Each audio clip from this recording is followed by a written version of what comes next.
nos sumergimos en un conjunto de fuentes que, honestamente, a mí me parecieron fascinantes. Tenemos artículos, entrevistas de podcasts y hasta un análisis sociológico que le da un marco increíble a todo. Y todo alrededor de una figura muy específica. Exacto. Todo gira en torno a la actriz Josie Davis, a quien muchísimos recuerdan como Sarah Powell de la serie Charles in Charge. Y la misión aquí es desentrañar la narrativa de una estrella de los 80, para entender lo compleja que es su vida hoy. Porque la brecha entre lo que el público cree y la realidad Es asombrosa. Vamos a explorar la verdad sobre el dinero en Hollywood, los desafíos en las relaciones y, bueno, el viaje de alguien que se niega a ser un simple recuerdo. Y es un caso de estudio perfecto, de verdad, porque no estamos hablando solo de la carrera de una celebridad. La historia de Josie Davis funciona como un microcosmos, digamos, para entender las estructuras de la fama, el dinero, la identidad. Su experiencia nos da lecciones muy potentes sobre resiliencia, sobre autenticidad y sobre cómo una industria puede congelar a alguien en el tiempo. A menos que esa persona luche y con mucha valentía. Justamente. De acuerdo. Empecemos por el dato que a mí me dejó helada y que creo que resume todo el problema económico. Hablemos de dinero. El famoso cheque. El famoso cheque. En un video reciente, Josie Davis mostró un cheque de regalías que recibió por Charles in Charge. Y hay que recordar, ella apareció en 104 episodios de esa serie, que fue un éxito. ¿104? Uno se imagina una cifra, pues, respetable, ¿no? Claro. Pues el total del cheque era de $6, con 60 centavos. 6,60. Es que, ¿de verdad? Es casi un insulto. Es un gesto burocrático, no un pago. Casi es más ofensivo que recibir 0. No te alcanza ni para un café en Los Ángeles. Exacto. Ella misma lo dijo con un sarcasmo total. Vaya, con razón todo el mundo piensa que soy tan rica. Y la pregunta es inevitable, ¿cómo es posible? Esto simplemente demuele esa fantasía Totalmente.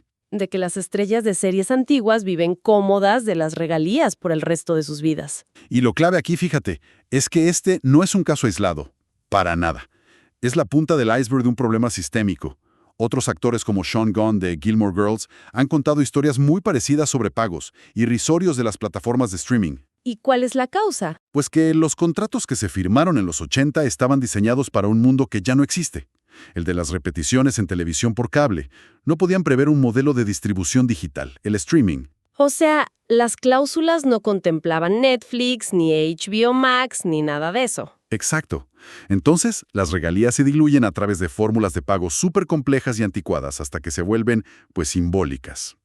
Y esto nos conecta directamente con algo muy reciente. La huelga de guionistas y actores de SAG-AFTRA en 2023. Claro. No es una exageración decir que el cheque de Josie Davis es, en miniatura, la razón por la que Hollywood se paralizó. La lucha por una compensación justa en la era del streaming. Es que no es una queja de actores millonarios que quieren más. Son actores trabajadores que ven cómo su trabajo se explota sin una compensación justa. Precisamente, el cheque de Davis es la evidencia de una estructura económica rota en la industria. Entonces, si el capital financiero es una ilusión, uno se pregunta por el capital social, esa vida glamorosa que imaginamos. Y según las fuentes, la realidad para Davis en el plano romántico es igual de compleja. Una confesión muy vulnerable, la verdad. Sí, a sus 52 años ha confesado que tener citas es muy difícil. Y aquí es donde ese análisis sociológico que mencionabas se vuelve clave. Describe un concepto que podríamos llamar el costo de la visibilidad. La fama te hace muy visible, pero no necesariamente te hace conocible. Qué interesante. La gente cree que sabe quién eres. Y esa presunción es un obstáculo gigantesco para la intimidad real. Totalmente.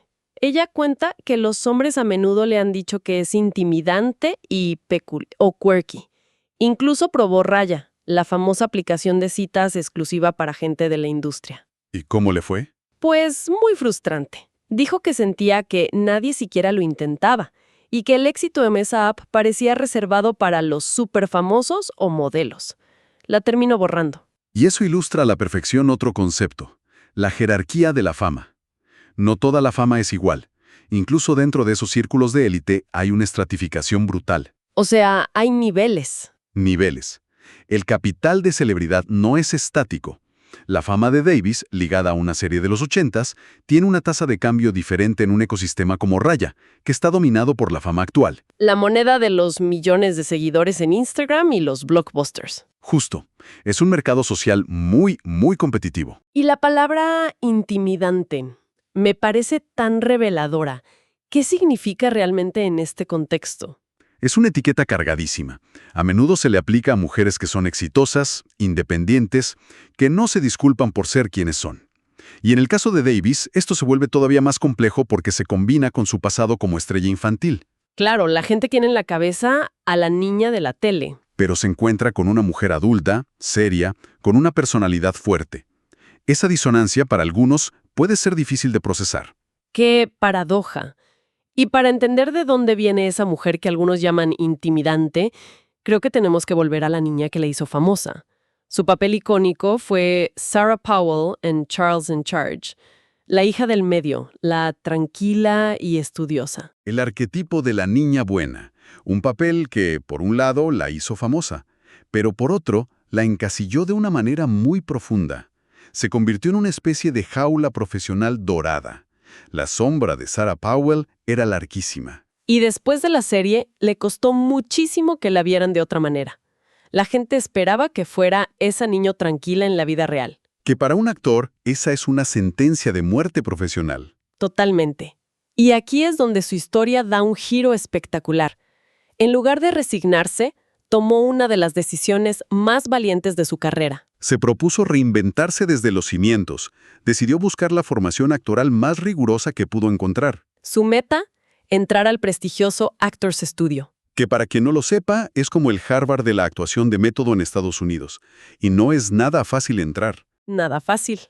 El año que audicionó a los 24 años, solo aceptaron a 2 personas. 2. Y ella fue una de ellas. Y el panel que le evaluó eran leyendas. Martin Landau, Mark Riddell, Shelley Winters. Exacto. Esto no lo haces si solo te interesa la fama. Esto demuestra una dedicación absoluta al oficio. Es un movimiento de legitimación increíblemente poderoso. Es su forma de decir, me conocen por esta comedia, pero soy una actriz seria, con técnica, con profundidad. Estudió con gente que venía directamente de Lee Strasberg, el padre del método. Fue una reinvención total desde el núcleo de su arte. Y esa reinvención tuvo su momento cumbre de validación. Hay una anécdota que cuenta que es increíble. Fue durante su audición para Sony, la película que dirigió Nicolas Cage. Nicolas Cage. Eso es fascinante. Viniendo de él, que es famoso por su propio estilo tan particular. Pues sí. Ella narra que después de hacer una escena muy intensa, Cage se quedó mirándola, completamente asombrado. Le impresionó su capacidad para entregar una actuación que se sentía espontánea e impulsiva en cada toma. Manteniendo la misma frescura. La misma frescura, una y otra vez. Cage le preguntaba, ¿cómo lo haces? Y el asombro fue tal que el propio Nicolas Cage, un ganador del Oscar, quiso leer las líneas del otro personaje con ella. En la audición. ¡Qué momento! Quería estar en la escena con ella, sentir esa energía. Imagina esa validación profesional. Es el tipo de respeto que el dinero no puede comprar. Y aquí cerramos el círculo de la paradoja, ¿no? Esa misma intensidad, esa preparación, esa autoconfianza que dejó boquiabierto a Nicolas Cage. Es muy probable que sea lo mismo que algunos hombres interpretan como intimidante. Exacto. Ella misma se ha escrito en broma como una hembra alfa. Su mayor fortaleza profesional parece ser, en ciertos contextos sociales, su mayor desafío personal. Totalmente. Y esto nos lleva a un tema todavía más profundo, que parece ser el pilar de su vida adulta: la supervivencia personal en una industria que puede ser devoradora. Más allá de la actuación, ella ha enfocado una cantidad enorme de energía en lo que llama el trabajo interno. Un concepto clave. Y creo que es imposible entender su reinvención profesional sin entender esta parte personal. Están intrínsecamente conectados. Estoy completamente de acuerdo. Y el pilar de ese trabajo interno, como ella misma ha contado, es su camino en la recuperación. Ha dicho públicamente que le da crédito a un programa de 12 pasos por haberle salvado la vida. Lo que deja claro que fue algo fundamental para reconstruirse desde adentro. Sí, y esta dedicación a sus valores se extiende más allá. Su activismo por los animales, por ejemplo, apoyando a PETA. Que podría parecer un detalle menor, pero si lo vemos a través de esta filosofía, tiene todo el sentido. No es un hobby de celebridad, parece ser otra manifestación de su necesidad de vivir de manera auténtica. Absolutamente. Y hay una historia que contó que es devastadora, pero que encapsula su filosofía a la perfección. Habló de una amiga muy cercana que falleció por suicidio. Sí, una historia trágica y muy poderosa.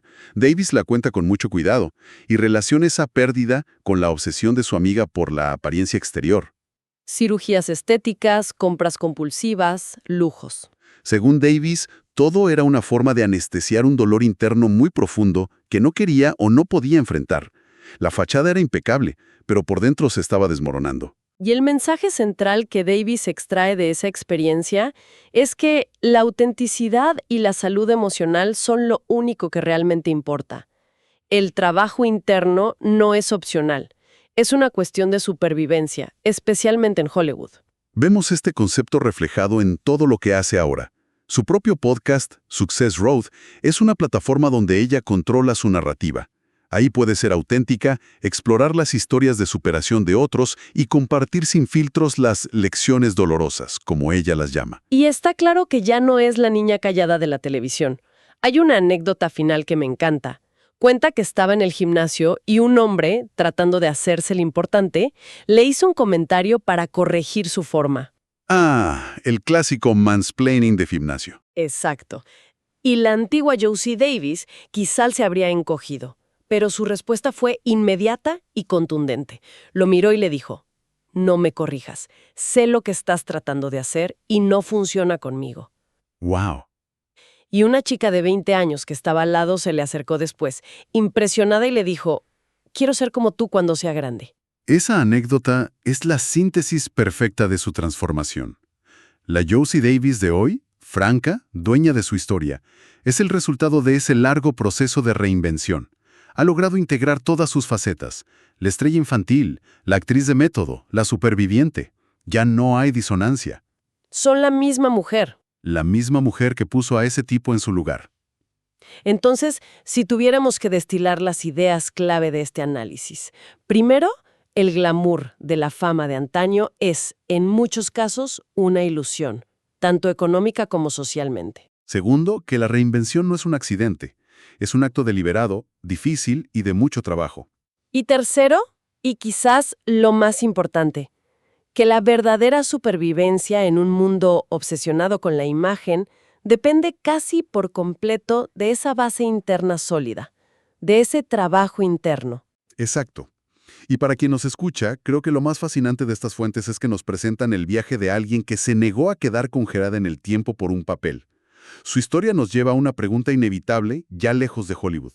¿Qué versiones pasadas de nosotros mismos seguimos proyectando o permitiendo que nos definan? Y más importante todavía, ¿cómo sería empezar nuestro propio y personal trabajo interno para construir una reinvención más auténtica?